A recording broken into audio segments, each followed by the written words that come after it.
Welcome to the latest in Euractiv's ongoing series of events, coming to you live from the heart of Brussels. I am Sam Morgan, your moderator for the event today, which is going to look into aviation's contribution to a green and sustainable recovery. In particular, we're going to be delving into how business aviation fits into this whole grand scheme of things. Now, aviation is having a tough year, same as the rest of us. Coronavirus lockdown and quarantine measures have obviously slashed air travel demand, and airlines have received government bailouts that have run into the tens of billions of euros.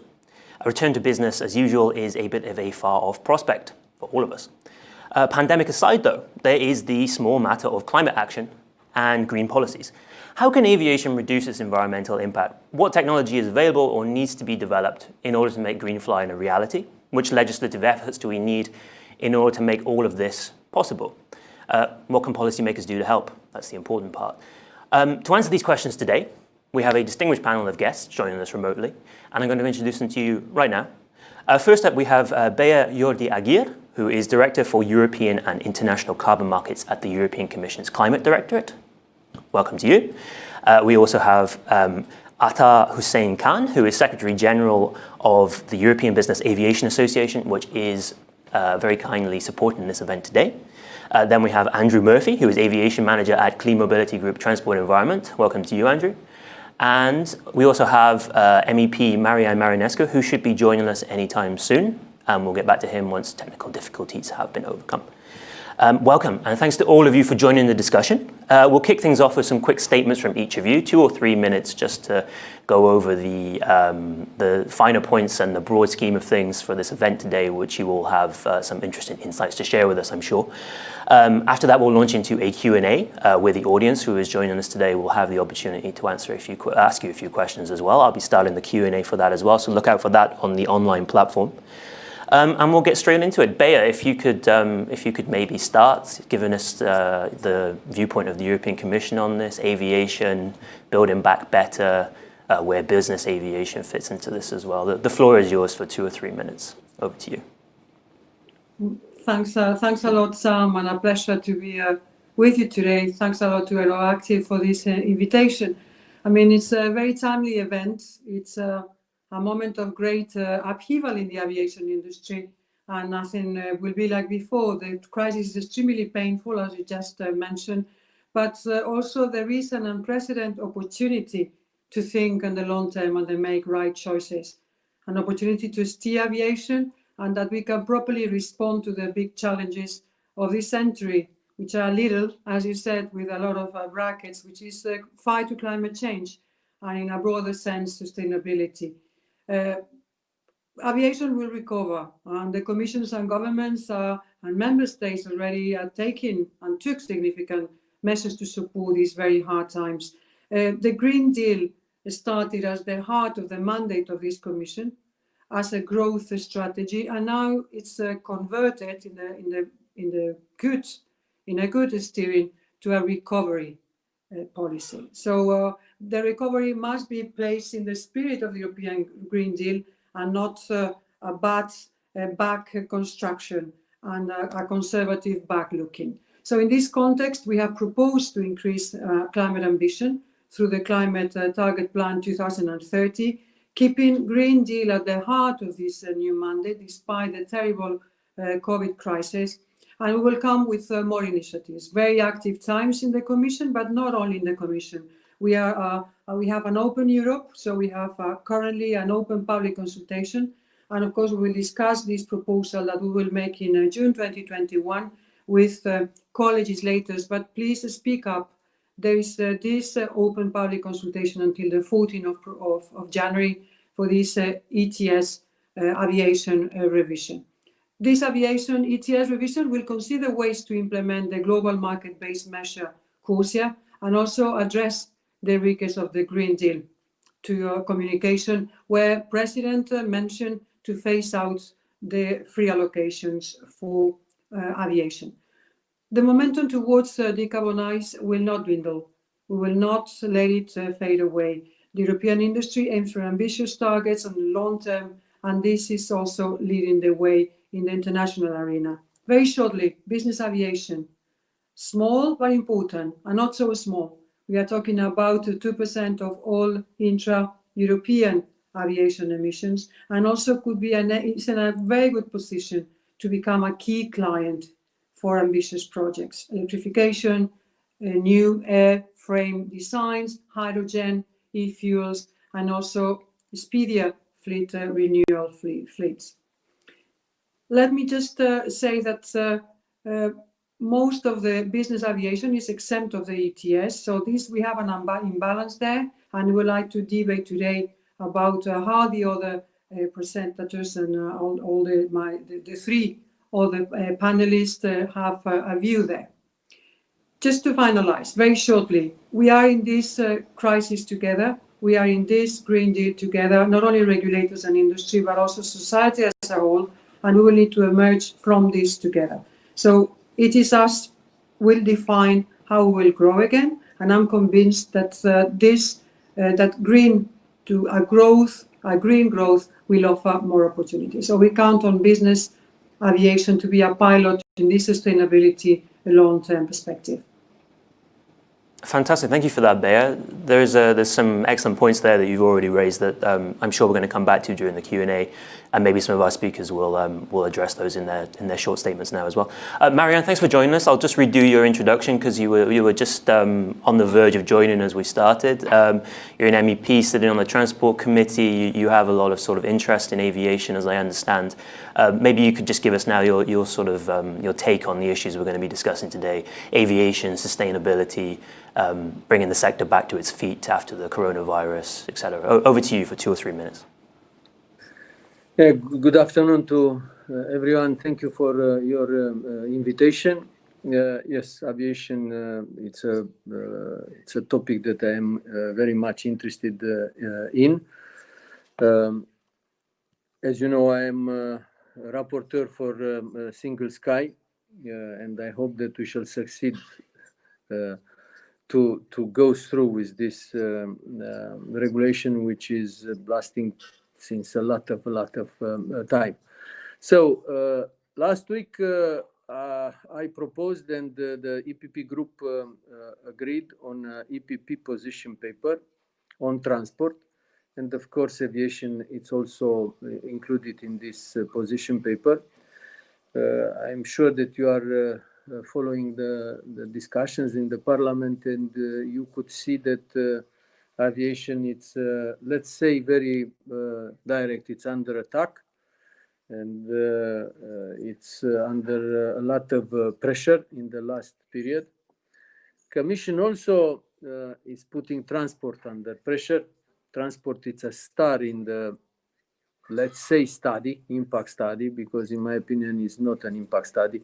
It's a study to bring arguments that we shall arrive to 55. It's not a study to prove that we can arrive to 55 reduction. So in the study, transport, buildings and transport are stars, and unfortunately there is only let's say two. There are two let's say measures proposed. One is ETS, and the other one is alternative fuels. So aviation, in my opinion, is very important for economy, for mobility, and for connectivity. Without transport in general, we cannot speak about economical development. It's true that aviation is contributing to the emissions, to the increase to the emissions in general, but I don't think that ETS will bring an improvement. I think that only measures based on technologies will bring improvement in this direction. As you know, there is a JU, Clean Sky, that had a lot of results, good results in the last period. Not yet, we don't know yet what will be the future for Clean Sky. I know only that Commission is not very favorable to this PPP. Last week, they delivered the single basic act for this partnership, EU partnerships, but I don't know yet how much it will be invested in this direction. In my opinion, this is the way to bring aviation to this way of reducing emissions. I proposed also for the recovery and the resilience inside the recovery and resilience facility some European added value projects, and one of these projects is aeronautic industries, because of the crisis. Aeronautic industry, it's in a big it has a lot of problems, starting from airlines to manufacturing. So with this recovery plan and the resilience plan, we can solve both, to recover from COVID and also to make the first steps for a sustainable aviation. Fantastic, thank you, you for Marianne. We're going to get into a lot of these details as we go on, I think, because there's a lot of information to get through. Athar, thanks for joining us as well. As Bea said, business aviation is a small part of the sector, but important. Maybe you could sort of give us an idea of how it fits into the grander scheme of it, given that probably many of our viewers today and the people who will read about this event don't have anything to do with the business aviation sector. Tell us more about it, basically, and how it fits into this sustainable future.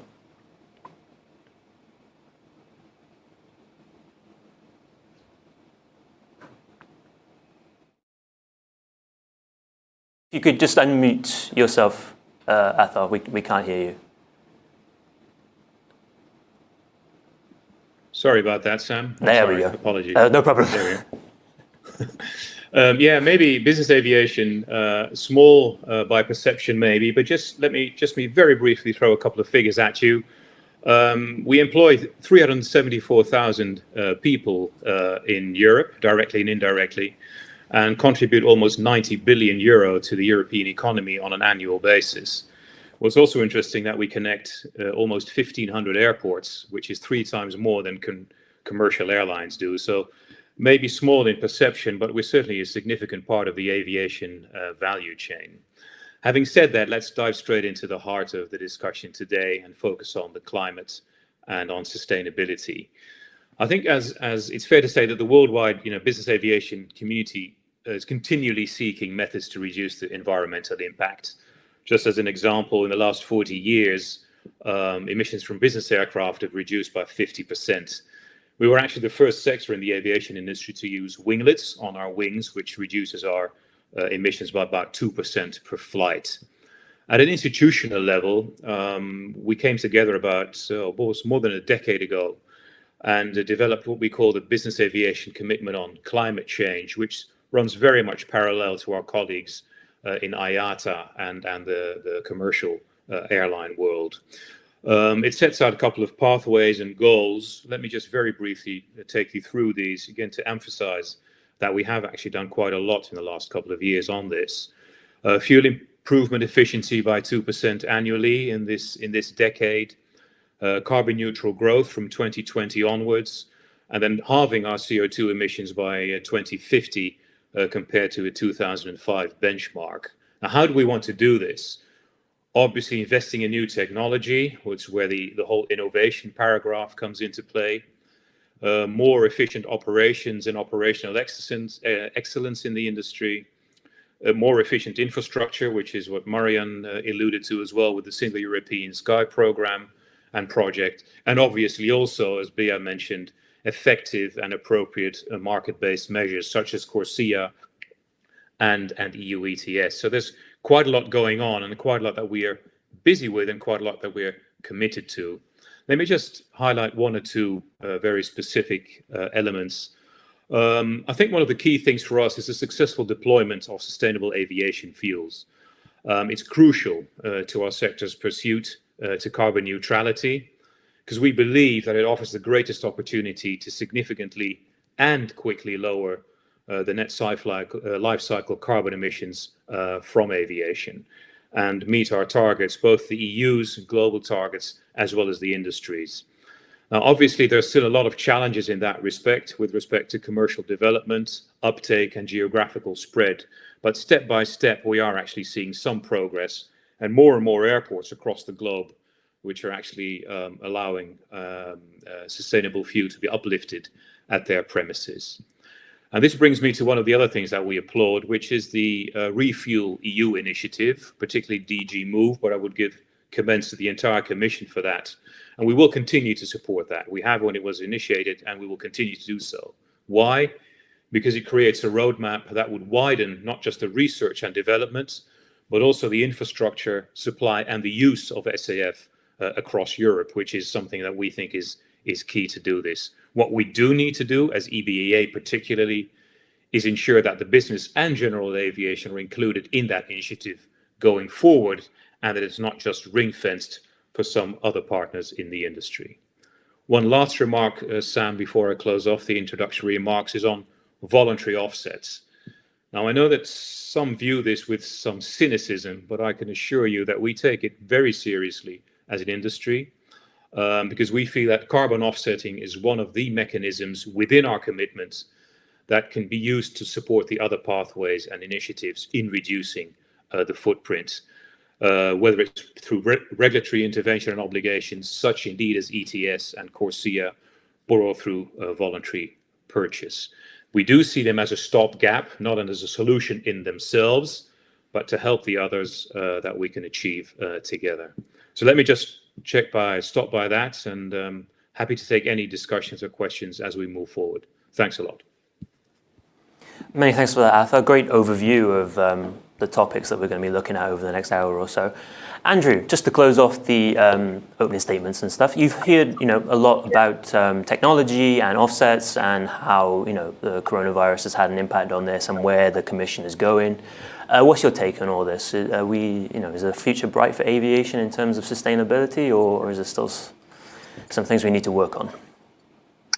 No, the future is quite challenging for aviation. Let's be direct about it, and let's be upfront. Business aviation and taking business flights is among the most carbon-intensive activity anyone can engage in. These aren't teeny figures, and these figures aren't contested by anyone. And what does this mean for the future? We know that climate change is going to be an issue of increasing concern to more people. It's going to be an issue of increasing visibility as climate change itself becomes more prevalent. And the connection between inequality and climate change is going to become more obvious as well. We know that for the top 1% of richest households in Europe, 40% of their emissions come from aviation, and a lot of that is from business aviation. And this is translating into real political consequences. The French Citizens' Assembly is proposing higher taxes on business aviation. Likewise, in Switzerland, that government there has passed higher taxation. This is a real existential threat for the industry. The students and teenagers who are protesting today are presumably the intended customers and shareholders of the future. And if they're more concerned about climate change, they're going to be demanding. This is essentially an existential threat to business aviation. And, we should recognize that there's no guaranteed future for many parts of the business sector. Concorde used to be essential, but we've survived 17 years without it. The fax machine, the BlackBerry, all were considered essential. I think the industry needs to approach this as the existential crisis as it is, and act accordingly. And what does acting accordingly mean? For us, it means going 100% behind ambitious climate action, and not just voluntary measures by industry, but 100% supporting the European Green Deal and every aspect that's in it. So we would like to see the business aviation community become among the most vocal champions of strict CO2 targets, strict targets for new aircraft, strict targets for fuels. I can see a future where business aviation, because of some of the issues Athar has pointed out, their support for technology in the past, their support for ambition in the past, I can see a future where business aviation are allies and champions of climate action, but it needs to be stepped up if the sector is to secure its future. Many thanks for that, Andrew. I guess we're going to launch into the Q&A in just a moment. I'd just like to remind our audience watching at home, there's this hashtag here we've made specially, EA Debates, if you'd like to tweet along with us. And also go to the online platform on Vimeo where you can submit questions to the panel, and we'll try to get to as many of them as possible if you have something pressing to ask them. I guess I'd go straight back to you then, Athar, on the points that Andrew just made about business aviation being a climate champion in this kind of case, and maybe even showing the big players in the aviation industry like national airlines how things are done. Maybe you could just sort of tell us about the technological aspects of this in terms of how business aviation is maybe more suited to things like electric flight or hydrogen or using SAFs in a big way compared to, say, Emirates or British Airways or something like this. I mean, how do you sort of take Andrew's points in that regard? Yeah, thanks for that, Sam, and thanks for Andrew. Thanks to Andrew for his remarks as well. I think, in all frankness, I think this is a no-brainer for me. Business aviation has a history of investing in technology, investing in innovation. I just mentioned the example of winglets, but there are many other examples as well with respect to fuselage, engine behavior, composite materials, etc. And we'll continue to do so. We're doing it today. We'll do it tomorrow as well.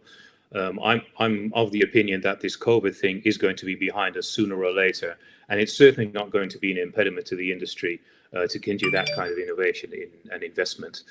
Electrification is obviously something that has been on the table for some time. There are clear some technical problems that we need to solve. They have to do with the power of the batteries and the weight accompanying that. We've been talking about hydrogen. In all frankness, I do believe that hydrogen is something that we can deal with in the future, but it is going to take some time. But obviously, if there is something to do in the industry, business aviation, because of the size of the aircraft, because the distances flown, is going to be and could be one of the leaders in that. I mean, at EBAA, as I said, we're focusing very much on sustainable aviation fuel because we think that is, in the short to medium term, one of the key elements that can really help us reduce our carbon footprint. But with respect to technology and innovation in the medium to long term, we are certainly going to be one of the leaders of the industry, and that's what we aim to do as well. Thanks.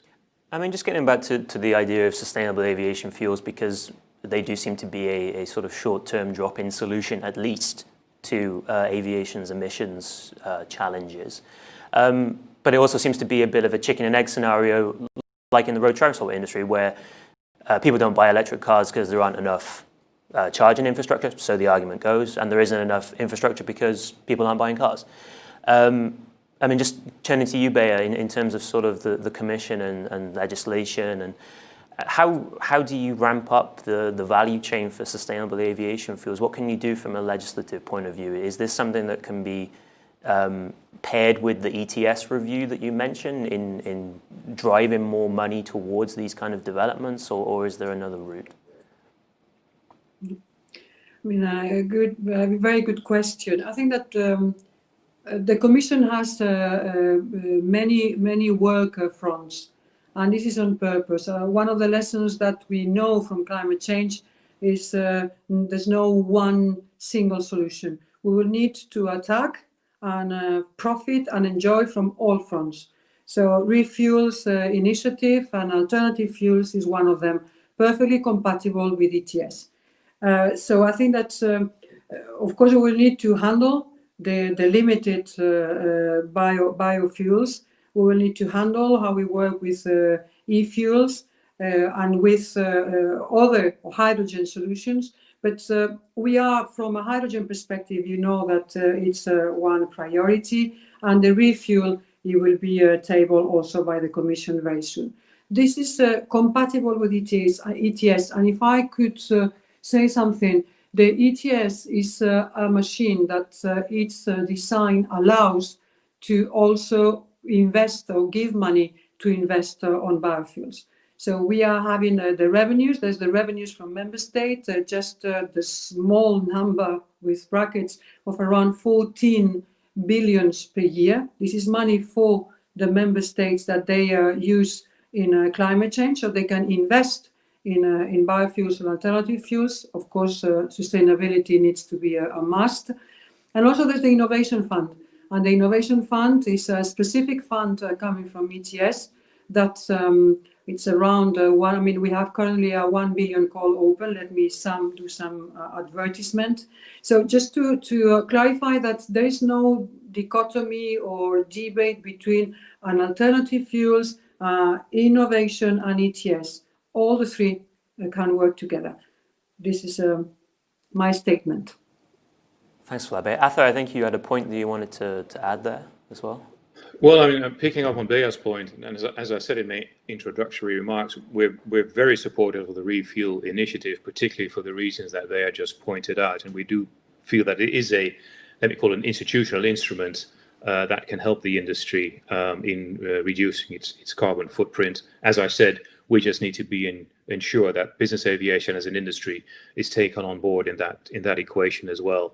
But just with respect to the sustainable aviation fuels, yes, there are a lot of challenges at the moment. One of the biggest challenges, indeed comparable to road transport, is the limited market availability, the commercial availability, the geographical spread, and hence the uptake, which obviously has a negative effect on the fact that the price is still quite high. What we've been doing as an industry recently is introducing what we call the book and claim system, which is a very effective way of being able to buy fuel and pay for it at some point in the world, and then having some else in the business aviation system at another point in the world uptaking that on your credit. And that has allowed a much more diversified way of dealing with the limited uptake and the limited geographical spread in the market. We need to develop this further, but it's certainly a very good first step to overcome the first hurdles of the limitations and challenges that we are facing, just to make sure that we're very serious again about this as an industry. And this is being done at a global level, at a coalition that we are part of as EBAA, together with our colleagues in the US and other parts of the world. And this is gaining a lot of traction at the moment. And as I said, it's certainly overcoming some of the hurdles that we have today. Thanks. Just turning to you, Marieanne, on this, because you obviously touted the potential of technology to really make aviation more sustainable. We've got the sustainable aviation fuels on the table, electric flight for smaller planes, hydrogen, as Airbus announced something like a prototype by 2035, 15 years away. Where do you rank these options as aviation's future? Are they going to be here sooner than we actually think they will be, or do we need to give them a good boost to bring them onto the table quicker? Yes, this is a complicated discussion. Commission is very simple. ETS and will solve everything. I don't think so at all. So research and innovation will be the basis for it. So Clean Sky it's very, very important. And we have to see the future of this partnership. So, of course, sustainable fuels could be, in my opinion, the first measure, because will help also the actual planes to work with less emissions. This is also valid for cars. When you use sustainable fuel for the cars that are now or planes that are now in service, you reduce emissions. In the same time, a recycling program for planes will be very useful, because there are in this moment engines that are more efficient and more sustainable. But as you know, a plane has a long life to work. So a recycling program should be also very good. But without a support from EU or from member states, this is not possible. Regarding business aviation and short flights, this is also important. In our paper, we propose to review the state aid rule for regional airports, because regional airports could be important in this direction, in this aspect. Could be shorter flights, accessible for or more better for electric planes and small planes as business aviation is using, and will reduce also the multi-leg flights. So this is also a solution. Of course, new technologies. I hope that Airbus is right. Will bring an electrical plane in 2050, as it was said by the Vice President for Research in one of the meetings organized by the Sky and Space Intergroup. But it will be a long way. So, in my opinion, sustainable fuels and hydrogen, these are the first to be evaluated and insist on it. Thank you, Marieanne. Just turning to you, Andrew. I mean, some of the biggest headlines over the last few months, mostly linked to the coronavirus pandemic, has been the billions of euros that have been allocated by governments to airlines to prop them up because of the lack of air travel demand. There wasn't a lot in those bailouts in terms of criteria, in terms, blending mandates or add something to that list. France obviously were the ones that pushed Airbus to pretty much make this announcement about hydrogen flight in 15 years. Do you think this is a real missed opportunity to kind of push forward the sustainability drive in a big way by saying, here's billions of euros, but you have to do this, this, and this, and this, and this? I think it's quite challenging to do climate policy by bailouts. And what I mean is, what we have in the aviation sector is decades of under-regulation. And I think it's interesting to see, well, can we make up for it now? Here's 5 billion and here's 3 or 4 conditions you have to abide by. But I think we need to get back to solving the sort of day-to-day under-regulation of aviation. And I say that because we've heard now in the last few minutes a discussion about new aircraft and the discussion of fuels. The Airbus announcement for a hydrogen aircraft. Airbus announced a hydrogen aircraft 20 years ago, in 2001, and then quietly shelved the project in 2010. We have a target for sustainable fuel use in Europe for aviation. It's 2 million tons in 2020. That is going to be closer to 0.05 million tons. So we keep having these targets and missing these targets. And the reason is simply having targets and aspirations and ideas isn't sufficient for this technology to take off. The aviation sector does not lack for engineering talent or skill. And the business aviation sector is doing quite well, relevant to other commercial aviation. I believe in August this year, its traffic was essentially the same as that time last year. I think the missing piece of the puzzle is a very clear signal from governments that the aviation sector has to cut its emissions. And I think we need to take a leaf out of other books out there. Why is electrification taking off in road transport? Why is renewable electricity supply exceeding that of coal? It's because governments have put in place not just R&D money. It's because we didn't just have industry commitments. It's because we had clear binding targets set on sectors which said you need to develop this technology now because your emissions need to get to X in 2020 and 2030. And I think that that idea of government setting very strict targets, it doesn't have to be adversarial and it doesn't have to be punitive.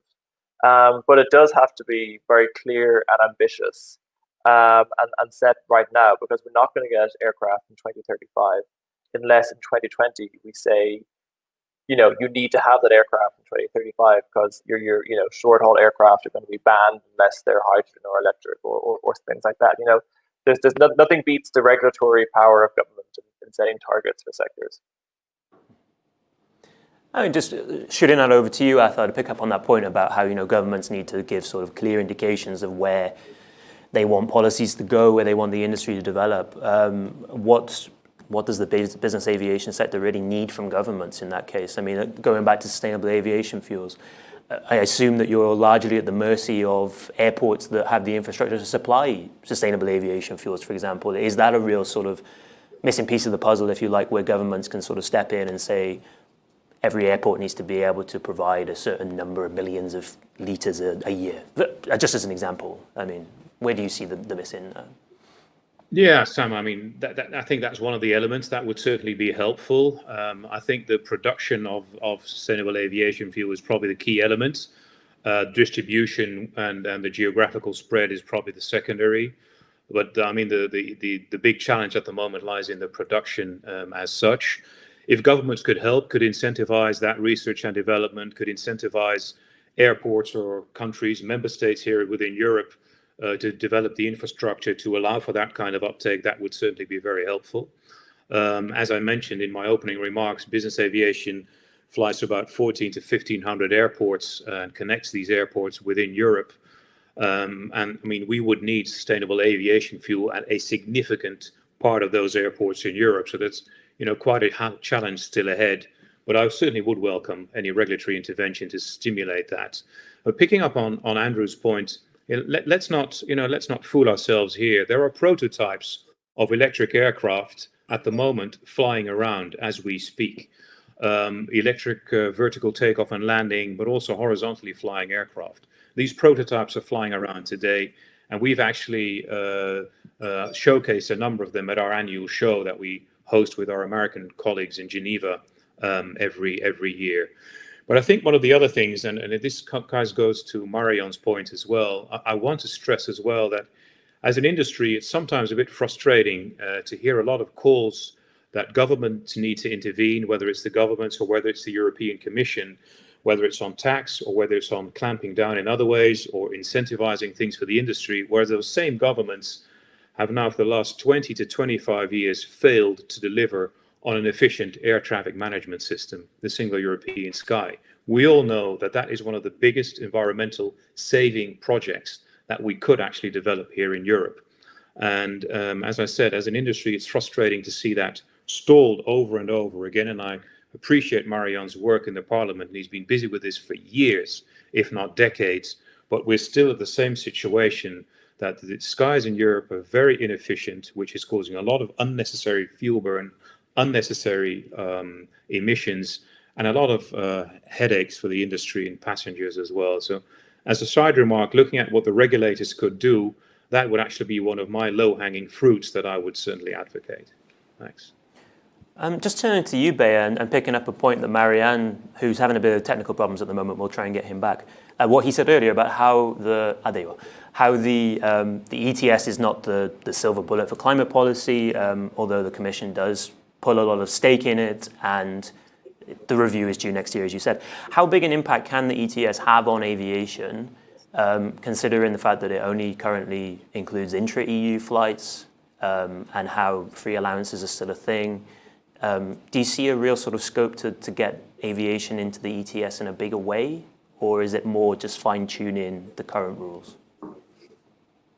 Well, the thing is that the moment that I say how great ETS is like if I will be criticizing how important sustainable aviation fuels are, or single sky, or infrastructures. So let me clarify, it is not the case. So ETS is a very important instrument because it gives a market pricing, and I completely agree with Andrew that policies doesn't come from the sky. So we need, like in the renewable policy case, you need a framework and you need a regulation. So just to clarify that there are many fronts, and all the fronts are absolutely needed, from sustainable fuels to infrastructure to a single sky, fully convinced. Now, what ETS can do in aviation? Let me also be clear. If you pick up the general transport evolution of emissions, CO2 emissions, if you pick up the building evolution of carbon emissions, and you compare it to the power sector, there's no discussion. So the two first are growing. The power sector before the crisis reduced 15% of their emissions. So we have now an ETS that is working in price signaling. This is, I think, a fact. As you know well, current aviation is only intra-EU, and the free allocation was designed more or less is around 85-83% of all the emissions. But due to how it was designed, the ETS, de facto we are in a 50% free allocation. As you know well, we are analyzing if we should, up to which degree and which rhythm we should reduce this free allocation. My opinion is that it's a good candidate for reduced free allocation, and this would mean more money also for innovation. This will be more money for member states, and I think that aviation has demonstrated a good flexibility of passing costs through to consumer. So this is, I think, a good argument to see how this free allocation can be reduced. So this is this is one point. Another point is what we will be presenting in June is a more ambitious ETS, that meaning that we are now at 2.2% reduction per year. So the second factor is how much shall we reduce? I just mentioned with a 2.2% yearly factor. Last year, the power sector reduced 15%. Don't worry, we are not coming with a 15% proposal, but this will be one of the debates, which yearly reduction will be applied, and aviation will be part of that. If the third point, of course, is the scope. Shall we come back to a full scope? How we combine with CORSIA? How is international debate going on? The strength and the seriousness of the international measures. You know that we and I include Parliament and Member States. The EU is a clear multilateral believer and actor. So we will see how we will implement CORSIA through the ETS and also with the climate objectives. So 3 points, if I could say to your question, Sam. First is the free allocation revision. Second is the ambition in line with the minus 55%. And third is the debates on a scope. But all this in a clear framework that we need sustainable fuels, we need investment in infrastructure, and we need single sky. I mean, just going over to you, Andrew, in terms of aviation in the ETS, should it be completely folded in? Should it be treated slightly differently? I mean, what's your take on that? I think we need to look at what will reduce aviation emissions most. It's a combination of fuels and new technology, and we need to ask how will we get there. I think ETS can play an important role in mitigating emissions more immediately, making a contribution to that reduction. But by itself it won't. And of course, no one's arguing that ETS by itself will decarbonize any sector. We know that from the experience in coal. But to come back on, because a few people have mentioned CORSIA and offsetting and the international approach to aviation. And you know, T&E has been following the international offsetting mechanism for quite some time. We've been going to a lot of ICAO, the UN Aviation Agency meetings. I think, you know, our guiding principle in all this is we are in the middle of a climate crisis. We do need to focus on those measures and efforts which can substantially reduce aviation's climate impact. I think the experience from ICAO is that there's something of a lack of urgency in that UN agency. And I think multilateralism is a good belief to have. But I think if it isn't working in this case, as it's not working for aviation, I think it's time to, you know, move on from that belief and focus on those policy measures that do work. I mean, you know, we only have so many hours in the day. We only have so many years to cut our emissions. And the question is, do we have time for stopgap measures like offsetting? I don't believe we do have time for those sort of stopgap measures. I think there's much more consensus around fuels and aircraft, and that's where the focus of work needs to be. Thanks for that, Andrew. Just turning to you, Marieanne, because I wanted to get back to the Single European Sky 2.0 proposal that the Commission came out with last month. Time is meaningless at the moment. You're working closely on this. How do you rate it? I mean, like you said, the SES has been blocked for what seems like a decade between member states, the Commission, the Parliament. Do you see more scope in what the Commission has come out with now for there to be an agreement and for us to finally be able to tap into the 10% emissions savings that we can make by making air traffic management more coherent and fit for purpose? What's your opinion on it? You're muted. Sorry. Could you? Yeah. I should tell you my opinion about SES2+, but first, you know, I would like to know, maybe I missed concrete how ETS will decrease emissions. So concrete, yeah. To raise money, I understand. Money will go somewhere to, I don't know, money will come from the passengers.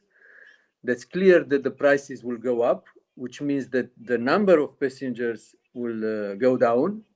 So I don't know what it will be the effect on the income of the airlines, but how it will decrease concretely the emissions, because the planes will be the same, the engines will be the same. The effect of the money that will be raised in research, I don't think that it will come very quickly. So I think that the best solution is to finance Clean Sky and to try to have new technologies in order to really decrease emissions. Second, without CORSIA, I think that ETS applied only on European airlines will be a big problem, on top of the problems created by COVID. So COVID will create, I don't know, 2-3 years maybe of crisis. I don't see a recovery before 3 years. If we add also ETS, I think that the airlines, the European airlines, will be in big troubles. About Single Sky, it's true, it was blocked in 2013 first. Then in 2015, the Council succeeded to have a general approach blocked by UK. The reason was Gibraltar Airport, but it was a cover only because the member states didn't want it to go on. I proposed a pilot project that was approved by the Parliament, and then it was elaborated a new architecture of the airspace, European airspace. Based on it, it was a wise persons group and so on. And now we have this proposal. I said all this history to say, to bring an argument. I think that this time will be a little bit easier than, let's say, 6-7 years ago, because there were a lot of consultations. The conclusions of the wise persons group were included also the opinion of member states and service providers. It's clear that we have to go to sustainable aviation and the digital, in the same time, management of airspace. So I think that this time maybe we shall succeed to have it faster than before. We'll be watching it closely. Andrew and Bea, you both wanted to pick up on some points that Marieanne made. Andrew, you had your hand up first. You wanted to come in? Sure. I mean, to give a concrete example of how ETS can work, there's some analysis done around the costs of alternative fuels for aviation, so the costs of synthetic kerosene, and this was done by McKinsey. And McKinsey found that by 2030, under an ambitious scenario, e-fuels can cost the same as kerosene, so you'd have fuel switching. An important asterisk was that there has to be carbon pricing in place, and that will help close the gap between kerosene and e-fuels. And we see this in the power sector. We're switching away from coal because ETS has made coal more expensive. Well, we'll switch away from kerosene when ETS makes kerosene more expensive. There's a good track record of this. A few people have mentioned Single European Sky, and I wish it the best, and I hope it is implemented. I will add a caveat that I'm not so sure that this sort of emission savings are as big as they're talked up as. And we have to remember that the purpose of climate policies isn't to help us, burn kerosene more efficiently, which is what Single European Sky is kind of about. It's about moving us away from kerosene. So very much Single European Sky has to be put in place as to what it can and can't achieve. And Bea, you wanted to come in as well. What was your point? Yeah, I mean, very concretely, in 2019 numbers, the ETS reduced around 150 million tons of CO2. This is like that, so it's around 8.9% of all the ETS or emissions covering the ETS sector. That is roughly half of the economy. So around 150 million tons. Just for the sake of comparison, if I take all the aviation, domestic aviation of the member states, plus all the flights departing of European airports, I'm talking about 180 million tons. So ETS took out of the the atmosphere, not of the market, 150 million tons, and the total aviation is around 180. So these are the big numbers. You are right that the aviation had efficiency gains, but the big thing is that aviation sector is buying allowances that allow the power sector to reduce, or the industry to reduce. So this is the flexibility of the ETS, that one sector can pay for the other sector, and this is what's happening. But the industry has reduced part of it, not enough, because it's still growing, but has improved efficiency, while power sector has been clearly the leader in reduction of emissions due to coal phase out and more renewables and more gas in the market. And but the numbers, are rather impressive. So 2019, around 150 million tons of CO2. Thanks for that, Bea. And thanks for everyone watching at home who have been sending in their questions. We've got a few of them already. I don't want to hog the limelight too much. One of them here from Anna Sadari. Thank you very much for submitting your question. Noise is also a serious problem to add into environmental issues. Is there some improvements there that we can expect? I guess they're right. Sustainability is about more than just carbon emissions. It's about human health, and a part of that is noise emissions. Does someone have something to say about who'd like to take this question? Where can we make strides in noise pollution? Is there anything there in business aviation, Athar, that you've been working on to quiet the airways, perhaps? Very similar to the one that we would have on carbon emissions and on fuel burn. The industry is consistently investing in new materials, whether it's engine behavior, engine material, behavior of the aircraft, behavior of the engine. Part of that equation is indeed, in addition to carbon burn and fuel burn, is noise, obviously. I mean, we are very aware of the fact that we represent an industry which flies to regional and secondary and some peripheral airports in Europe, and that there is a noise issue there. So the industry is consistently investing in that as well. I think one of the beauties of aircraft, whether it's electrification, of hopefully at some point in time hydrogen as well, but certainly with electrification, you would expect that in addition to the fuel burn decrease, you would also have a decrease in noise. But these are things which are still very much on the drawing table, but investments are made, tests are being conducted as we speak, and noise, in addition to NOx, CO2, and all the other things that we need to take care of as an industry, are very much on the forefront of our investments and research at the moment. I just wanted to come back to a point that you made earlier, Marieanne, about how, of course, please. 20 seconds. Sure. Look to the engine which is went out after the research in Clean Sky. You will see how much were decreased emissions, noise, and all kind of emissions. And I think that this is a very good result, and it will continue if Clean Sky will continue.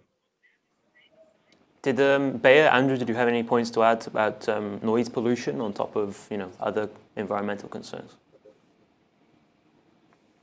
I mean, Athar mentioned that I think it's 1,500 airports that he operates from, in which case, that's also a case of a lot more noise spread out across Europe. So it's good to see that his industry is taking noise seriously and has some solutions. And I hope the regulators help advance that technology as much as they can.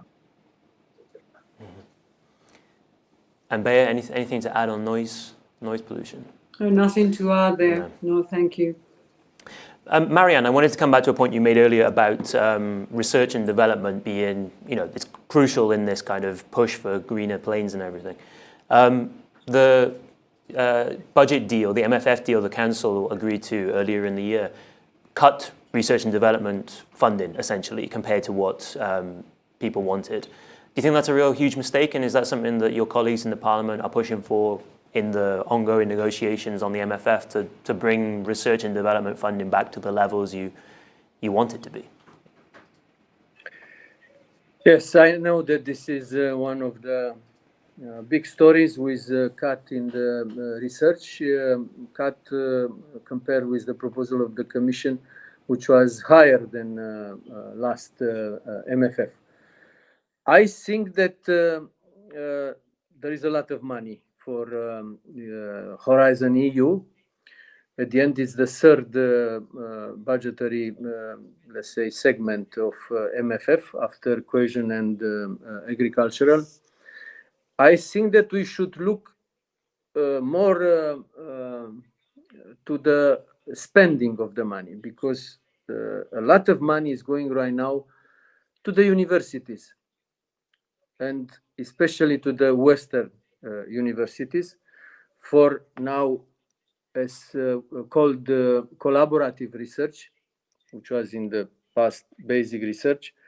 We need more innovation, and we need access for the young researchers to the funds, because for the moment this access is very limited. You know that the first criteria to have awarded a project is excellence, and excellence doesn't have any definition and is considered background experience.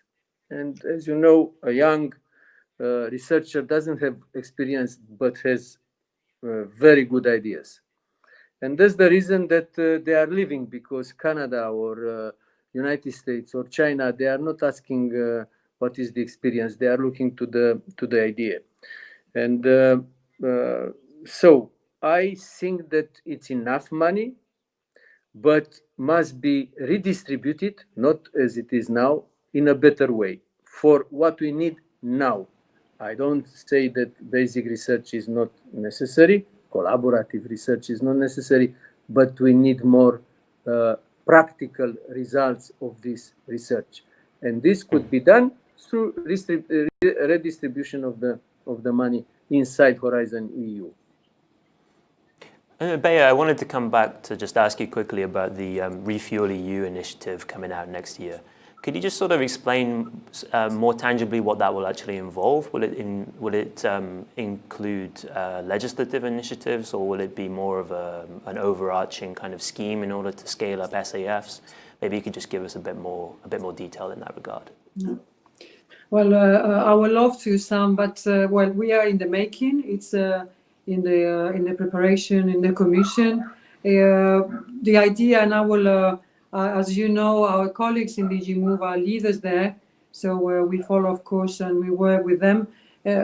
How it will look like, how will be exact shape, I will not be brave enough to comment on now. But I think that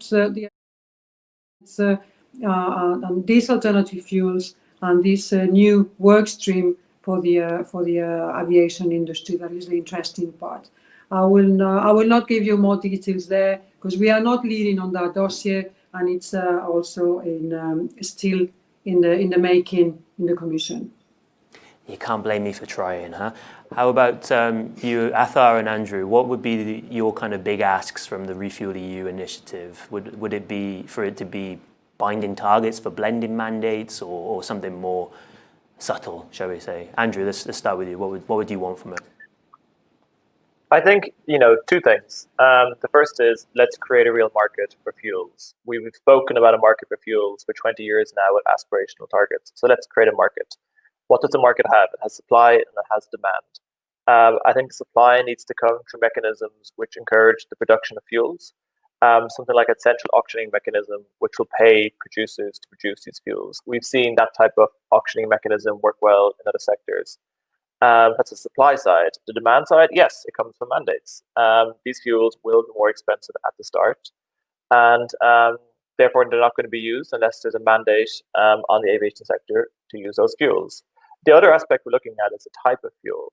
And for us, the most obvious fuel to support is what's known as synthetic kerosene, or e-fuels, produced from additional renewable electricity and CO2 captured from the atmosphere. The problem is that fuel is only under development now, but even though it's only under development now, we see it as having the potential to be massively scaled up in the future. And we think that's where the focus needs to be on the fuels. It may be tempting to mess about with biofuels and some type of advanced biofuels, palm oil dressed up as advanced in some cases. But rather than messing around with the fuels which exist today, which either aren't very sustainable or can't be scaled up, we need to go for a big industrial strategy which focuses on producing synthetic kerosene and putting the sector on what is, going to be a decades-long journey to get to zero emissions, and that begins with an ambitious ReFuelEU strategy today. And Athar, what would be your big ask of the initiative? Well, I think any regulatory initiative that would increase and enhance sustainable fuels for the industry, we would certainly welcome. That's one of the reasons why we're really happy with the Commission contemplating this renewable fuel initiative. As I said before, for us, the most important thing is that this is not kind of ring-fenced for certain players in the industry alone, but that business aviation can have its fair share of that as well. We're willing to help with that. We're willing to invest in that. We certainly see that as a way forward. I mean, picking up on Andrew's point, when we talk about synthetics in the longer term, quite happy as an industry to look into that. If it is something that we can do, that we can invest in, quite willing to look into that as well. But I think the key thing for us is, as an industry, there needs to be something in it for us, whether it's in carbon credits, whether it's in other environmental sustainability credits, whether it's in the proceeds being reinvested in infrastructure and research and development. I'm open to any kind of suggestions. I mean, for me, the most important thing is the integrative approach. If we want to do this together for a sustainable future, we need to make sure that all these initiatives fit together in a more constructive and efficient way. And if that's something that the Renewable Fuel Initiative can facilitate, I'll be the first to sign up for it. Thanks, Athar. There's one final question I'd like to ask all of you, because we've only really touched on it quite slightly, actually, and it is the fact that the coronavirus pandemic has almost completely changed the game for aviation in a way. Just to each one of you, do you see this as a real golden moment opportunity for this industry to really get on the right track in terms of our climate goals and the sustainability asks of everyday people in that regard? I'll start with you, Bea. Do you think that this is an opportunity, or it's a crisis to be managed separately from the issue? I think it's my answer is a big yes. I think that it is really an opportunity to think that what it was a kind of yearly growth, that consumers were there, that I'm not saying that it was an easy life, but it was a good business and a very solid industry. Crisis comes, and I think that it's a golden opportunity to rethink in a more sustainable future. Society is not always there. We can have very different perspectives from consumers, so there is a fragility. I think the crisis has been, to all of us, not only to the aviation industry, a big slam in the face to how fragile we are. So this is a moment of reconstruction, and this reconstruction should not be and shall not be as before. So it should be an opportunity for new business models, for another approach to short flying flights, to business, to fuels, to design of the aircraft. I think that the answer is a big yes. And just to add that there is a lot of recovery funds there, and these recovery funds needs to be used in a good way, in a good / climate and sustainable way.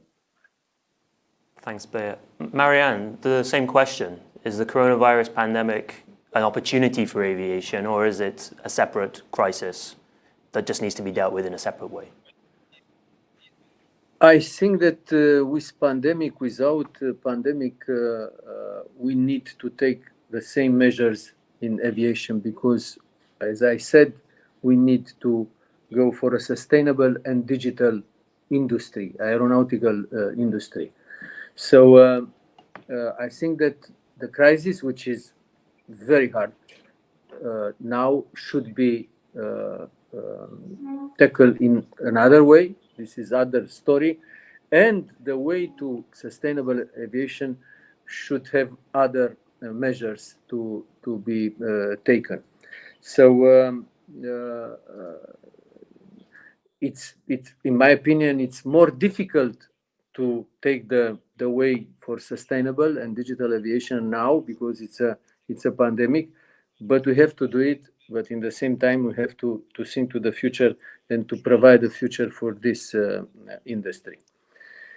And now I apologize. In the parallel to a strong committee, so that's the reason that I was following also the meeting of the Tran committee. I have to leave. Thank you very much for this debate. It's perfect timing, actually, Marieanne. Thank you. Yes, I welcome any information that you will send me, please, about especially ETS. I started in EPP Tran members with the Tran members a series of information meetings. We did it this week with automotive, and we shall continue with all the other modes. So maybe I shall invite you in the future to speak in front of my colleagues and to try to define a roadmap, because for sustainable fuels, nobody said something about a roadmap. We need something not very clear, because research is not always very, very clear. But we need a roadmap of the producers, and such a way the customers will know what to do in the next future, plus minus, because it's depending on the results of the research. But we need such a thing. That is the same thing with cars, with a roadmap for manufacturers that will be very good for consumers, and a roadmap in parallel for the infrastructure, because otherwise you will have an electrical car and you will not have a point to charge. So thank you very much for this debate. And I am welcome you to send me any information and any invitation for the future debates. Thank you. Thanks, Marieanne. Thank you for joining us, and stay well. Thanks. Just turning to you then, Athar, for the same question we had before coronavirus. Big opportunity in disguise as a horrible crisis that we're all having to deal with, if I can put it that way. Yeah, I think.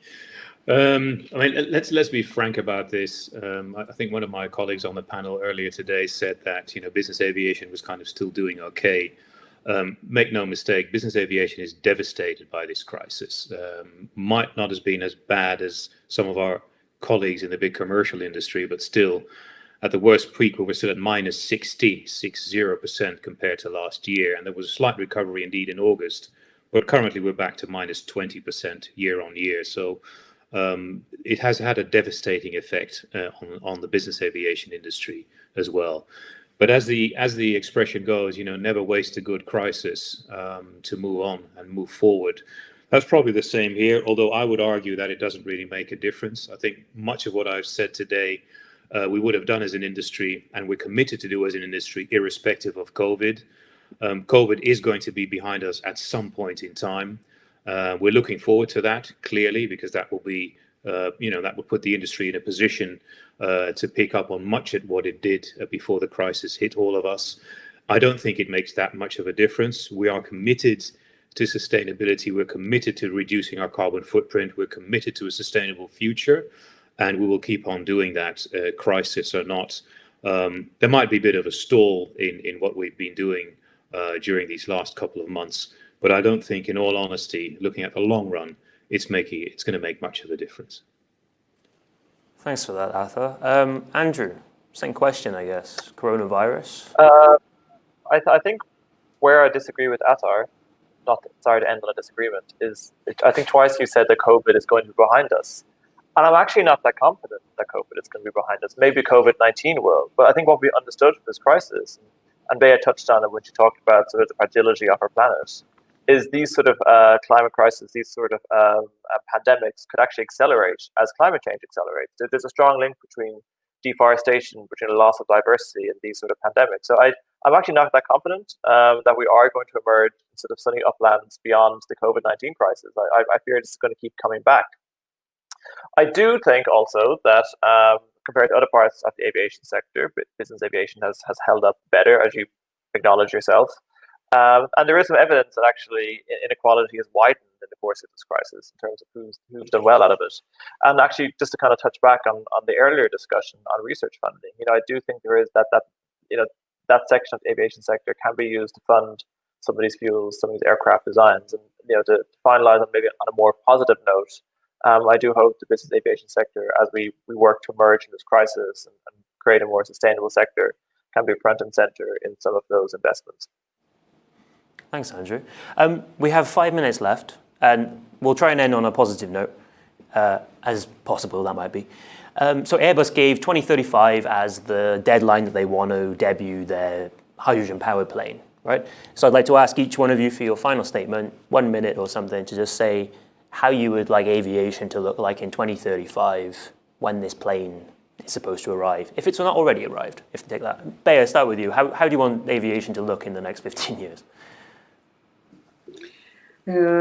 Let me start to get inspire, very fast inspiration. How I would like to see aviation industry, a sustainable modern industry, leader in technology, offering a good service, and also remember that the multimodal approach can be also shared by the aviation industry. So sustainable, modern, technological, considering multimodal, and offering a real sustainable solution to citizens. And to remember that also Commission is with you in that path. Many thanks, Bea. Athar, your thoughts? How does the future look? Yeah, that's it. Well, thanks very much, Samuel. That's a really great bridge, because I think what we've all been discussing is that we need to come back better. And I think we've talked about the industry taking its responsibility, regulators taking their responsibility. But let me just add to that, and we're talking about 2035, and that gives a fair view. I think what we're doing at EBAA at the moment is we're working on a program which is called STARS, and it stands for Standards and Training for Aviation Responsibility and Sustainability. Now, what have we done? We've selected 20 EBA ambassadors. These are young professionals from the industry, from across Europe. And what they are doing at the moment is they are developing an industry-wide sustainability standard and accompanying label through environment, social, and sustainability working groups within the industry. And what we're aiming to do in the not too distant future is that this label that they're doing is going to become part of the IBAC, the International Standard for Business Aviation. And it's designed to support, train, and certify companies across the value chain, aircraft operators, ground handlers, etc. But the beauty of the thing is that it's being developed by young professionals who are the ones who we want to, lead the future of the world. So we're very, very proud of that program. And I just wanted to make sure that talking about all the technical developments, this is something that we take very close to our hearts, and I would like to share with you. Thanks very much. Thanks, Athar. And Andrew, to round us off, next decade or so, how do you want aviation to develop? What does the future look like? Well, I wanted to have fewer emissions. That's the goal. I think it's a goal for all of us. I think sometimes in the aviation sector, there is a tendency to get a little bit caught up in or distracted in, what's the next big technology breakthrough. And I think it speaks to the optimism and the positivity of the aviation sector itself. But however we want the aviation sector to look like in 2035, it depends on what we do in the 2020s.